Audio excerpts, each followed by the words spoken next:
तो पिछले पार्ट में देखा कि नासा और सुकासा आपस में शादी कर लेते हैं और उसके बाद में सुकासा की छोटी बहन जिसका नाम चितोसी होता है वो आ जाती है और वो अपनी बहन को देख के काफी ज्यादा खुश होती है, लेकिन सिकोसे उसको देख के बिल्कुल खुश नहीं होती है और उसको घर से निकाल देती है। उसके बाद भाई साहब आगे जो होने वाला है वो काफी ज्यादा खतरनाक होने वाला है, तो चलिए स्टार्ट करते हैं। चितोसी बोलती है कि तुम काफी ज्यादा अच्छे हो और तुम किस काम के लिए बाहर गए थे। तभी वो बताता है कि मैं किसी को प्रपोज करना चाहता हूँ और उसी के लिए एक अच्छी सी लोकेशन ढूंढ रहा हूँ। तभी वहाँ पर सिकोसे ऊपर से नीचे आ जाती है और सुकासा आने के साथ ही बोलने लग जाती है, हे डार्लिंग। तभी चितोसी समझ जाती है कि ये लड़का कोई और नहीं बल्कि सिकोसे का पति है और ये सुनते ही चितोसी काफी ज्यादा गुस्से में आ जाती है और चिल्लाने लगती है कि ओ मतलब वो लड़के तुम ही हो जिसने मेरी बहन से शादी की, मेरी बहन को फंसाया, तुम बहुत बड़े चीटर हो। और उसकी ये सारी बातें सुन के नासा एकदम मतलब काफी ज्यादा सोचने में आ गया था कि आखिर बोल क्या रही है। तभी सिकोसे उससे बता देती है कि ये मेरी बहन है और ये मुझसे गुस्सा है। और जैसे ही उसको पता चलता है कि चितोसी सुकासा की बहन है तो वो उसका हाथ पकड़ लेता है और बड़ी अच्छे से ट्रीट करने लगता है, लेकिन उसकी ये सारी बातें उसको बिल्कुल भी पसंद नहीं आती हैं और वो अपने बॉडीगार्ड से कैसे उसे किडनैप करवा लेती है और अपने घर पे ले जाती है और कहती है कि मैं तुम दोनों की शादी को तोड़वा दूंगी। तभी चितोसी बताने लगती है कि मुझे बस तुम्हारी थोड़ी बहुत गंदी पिक्चरें कलेक्ट करनी है जिससे मैं सुकासा को दिखा दूंगी और तुम्हारी शादी तोड़वा दूंगी और ये काम करने में मुझे बहुत मजा आएगा। नासा ये समझ के कुछ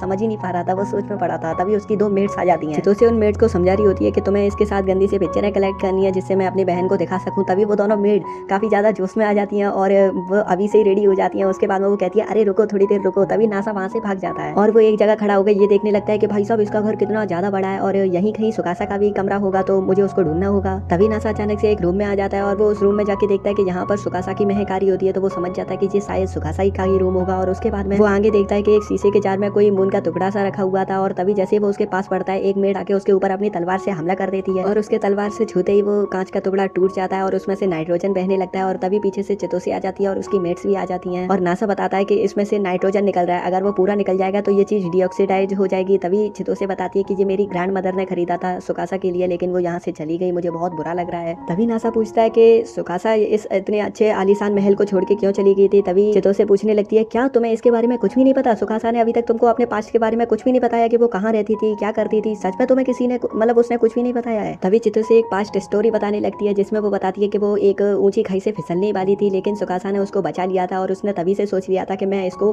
अपनी बहन मानूंगी और इसको हमेशा डेडिकेट करूंगी, लेकिन पता नहीं उसने क्यों तुमसे शादी कर ली तुम्हारे जैसे पागल लड़के से। चितोसी की ये सारी बातें सुन के नासा एकदम मतलब सैड हो जाता है और वो दुखी था। तभी उसकी मेड उसको अपने पास बुला लेती है और उसको पकड़ लेती है और तभी वो 2-4 फोटो कलेक्ट कर लेती है और उसके बाद में उनको एडिट कर लेती है और बेकार बना देती है और तभी नासा वो पिक्चर उससे छीन लेता है, लेकिन तभी सुकासा आ जाती है और उससे वो पिक्चर लेके देख लेती है। तभी नासा उसे समझाने लगता है कि ये सब बहुत गलत हो रहा है मेरे साथ, मैंने कुछ भी ऐसा नहीं किया है। तभी चितोसी कहने लगती है कि नहीं सुकासा ये बहुत गंदा इंसान है, इसको तुम्हें तलाक दे देना चाहिए। तभी सुकासा कहती है कि तुम मेरे साथ आओ, मुझे तुमसे कुछ बातें करनी है। उनको इस तरह जाते देखकर चितोसी को लग रहा था कि चलो हाँ मेरा काम तो हो ही गया, अब ये लोग एक दूसरे को डाइवोर्स दे देंगे। और तभी सुकासा उसको बाहर लेके आ जाती है और उससे कहती है क्या तुम्हें ऐसा लग रहा था कि मैं इन सारी झूठी पिक्चर को देख के तुम पे शक करूंगी?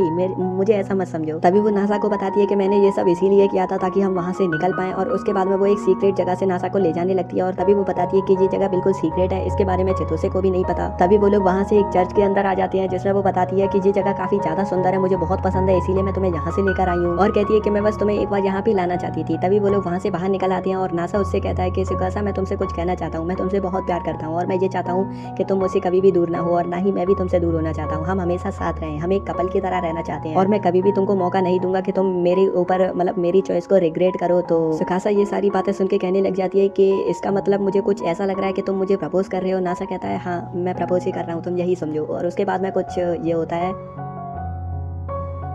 उसके बाद में वो लोग कहते हैं कि हमारा दिन काश यहीं पे थम जाए। अगले दिन हमें उसके घर का सीन दिखाया जाता है जिसमें सुकासा उससे कह रही होती है कि डार्लिंग टीवी चालू करो। तभी नासा कहता है कि मेरे घर में टीवी नहीं है। तभी ये सुन के सुकासा एकदम शॉक हो जाती है और कहने लगती है कि अरे यार मेरा आज बहुत मूवी देखने का मन था लेकिन क्या कर सकते हैं। तभी नासा कहता है कि मैं टीवी बिल्कुल भी नहीं देखता हूँ, मैं ज्यादातर पढ़ाई पे फोकस करता हूँ। तभी सुकासा एकदम डिटेक्टिव की तरह भेस में आ जाती है और उससे सवाल करने लगती है। तभी वो नासा से पूछती है क्या तुमने आज तक कभी भी कोई मूवी नहीं देखी है, तो तुम मुझे ये बताओ कि तुमने आखिर अपनी लाइफ में किया ही क्या है। तभी वो कहती है कि मेरा आज बहुत मन था मूवी देखने का, मैं चाहती कि तुम्हारे साथ बैठ के एकदम कपल की तरह एक मूवी देखूं, लेकिन मेरा सपना तोड़ दिया तुमने। और वो मनी मन थोड़ा सा उदास होने लगती है। तभी नासा सोचता है यार ये मतलब हर समय इतनी क्यूट कैसे दिख लेती है। तभी नासा सोचता है कि ओ अच्छा मतलब ये मूवी काफी ज्यादा पसंद करती है, इसका मतलब प्यार है मूवी एक तरह से। और अगले दिन हमें एक शॉप का सीन दिखाया जाता है जिसमें वो दोनों एक टीवी परचेज करने के लिए आए होते हैं, लेकिन नासा डिसाइड नहीं कर पा रहा होता है कि मुझे कौन सी मूवी लेनी चाहिए। तभी सुकासा कहती है कि हमें एक बहुत बड़ी टीवी लेनी चाहिए जिससे हम आराम से मूवी देख सकते हैं, लेकिन मेरे लिए इसमें कोई परेशानी नहीं है कि तुम छोटी टीवी लो या बड़ी टीवी, मेरे लिए मायने ये रखता है कि तुम मेरे लिए टीवी लेने आए हो। उसकी ये सारी बातें सुन के नासा एकदम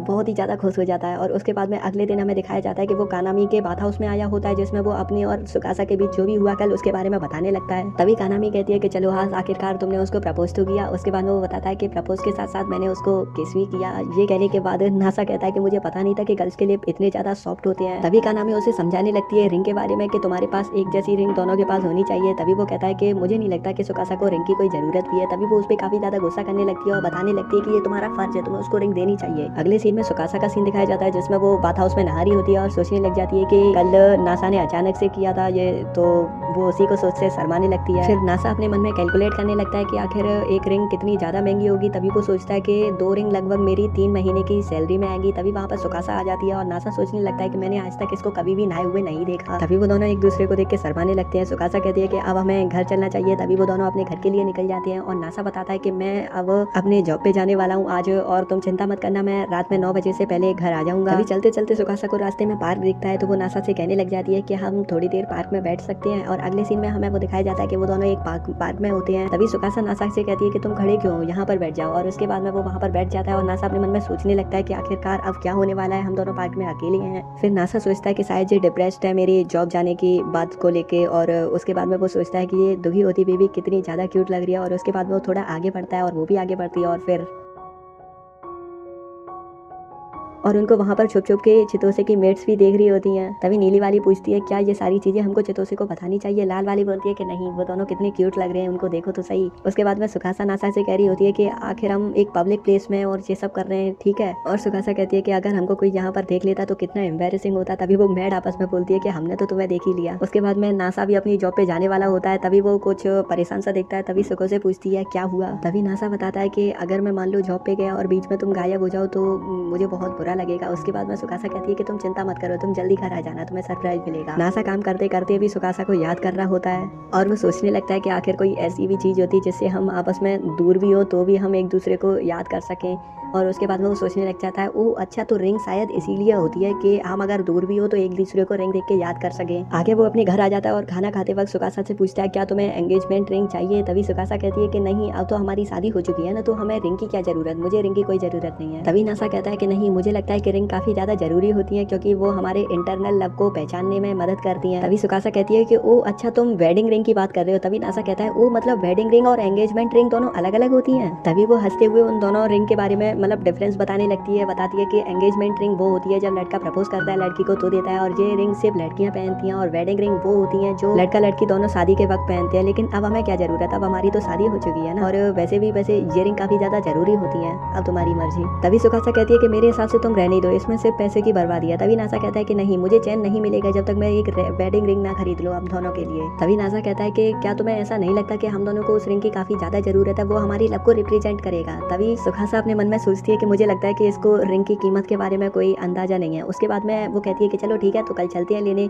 उसके बाद में वो दोनों एक रिंग लेने जाते हैं, लेकिन वो जैसे ही रिंग की कीमत देखता है वो दंग हो जाता है। तभी वो अपने मन में सोचता है हाँ, इतनी ज्यादा महंगी, मैंने तो अंदाजा भी नहीं लगाया था। लेकिन वो सोचता है कि नहीं, हमें ये इस रिंग की काफी ज्यादा जरूरत है। उसके बाद में वो शॉपकीपर से कहता है कि मुझे रिंग चाहिए, और उसके बाद में सुकासा उसका हाथ पकड़ के उसको खींचते हुए बाहर ले जाती है और कहती है कि तुम पागल हो गए हो, इतनी महंगी रिंग लोगे। तभी नासा कहता है कि मेरी बात की समझने की कोशिश करो, ये हमारी लव का सिंबल होगा। तभी सुकासा कहती है कि मुझे नहीं लगता कि तुम मानोगे। उसके बाद में वो उसको दूसरे एक शॉप में ले जाती है जिसमें रिंग की कीमत थोड़ी कम होती है। तभी नासा कहता है कि हाँ, मुझे ये काफी ज्यादा पसंद लग रही है तो मैं इसी को ले लेता हूँ। सुकासा कहती है कि डार्लिंग कम से कम कीमत तो देखो, ये भी बहुत ज्यादा महंगी है। उसके बाद में सुकासा उसको दोबारा से खींच लाती है और वो दोनों एक पार्क में बैठे होते हैं। उसके बाद में सुकासा समझाती है कि समझने की कोशिश करो, रिंग में पैसे क्यों वेस्ट कर रहे हो। नासा कहता है कि तुम भी समझने की कोशिश करो, ये हमारी लव का सिंबल होगा। क्या तुम्हें ऐसा नहीं लगता कि हमें रिंग की काफी ज्यादा जरूरत है। अगर हम बाई चांस अकेले रहे तो हमें एक दूसरे की याद दिलाने के लिए रिंग काफी ज्यादा काम आएगी। उसकी ये सारी बातें सुन के सुकासा समझ जाती है कि ये सब मेरे लिए कर रहा है, और तभी वो काफी ज्यादा खुश हो उसके गाल पे तुम देख लो। उसके बाद में वो दोनों एक शॉप में जाते हैं और एक सस्ती वाली 2 रिंग परचेज कर लेते हैं और एक दूसरे के हाथ में पहना देते हैं। उसके बाद में वो लोग अपने घर जा रहे होते हैं। तभी नासा पूछता है कि ये रिंग तो इतनी ज्यादा अच्छी भी नहीं है और इतनी ज्यादा महंगी भी नहीं है, तुम खुश हो इस रिंग से। तभी वो बताती है कि इसकी फीलिंग को चेक करो, भले ही ये रिंग तुम्हें सस्ती लग रही है पर मुझे ये काफी ज्यादा महंगी लग रही है। इसमें तुम्हारी बहुत अच्छी अच्छी सी फीलिंग जुड़ी हुई है और मुझे ये रिंग काफी ज्यादा पसंद आई और मुझे तुम भी बहुत ज्यादा पसंद आए। हाँ, तो ये पार्ट यहीं तक था। तो अब मैं तुम लोग को इतना बता दूं कि इस पार्ट में वो दोनों काफी ज्यादा खुश हैं, ठीक है। और मतलब अगला एपिसोड भी जल्दी आ जाएगा और तुम लोग तो मतलब काफी अब मतलब मैंने बोल दिया, अब तुम लोग समझ सकते हो। और उसके बाद में अगला एपिसोड भी जल्दी आ जाएगा। अगर तुम लोग को देखना है तो सब्सक्राइब कर देना और लाइक भी कर देना। मिलते हैं नेक्स्ट पार्ट में। Bye bye.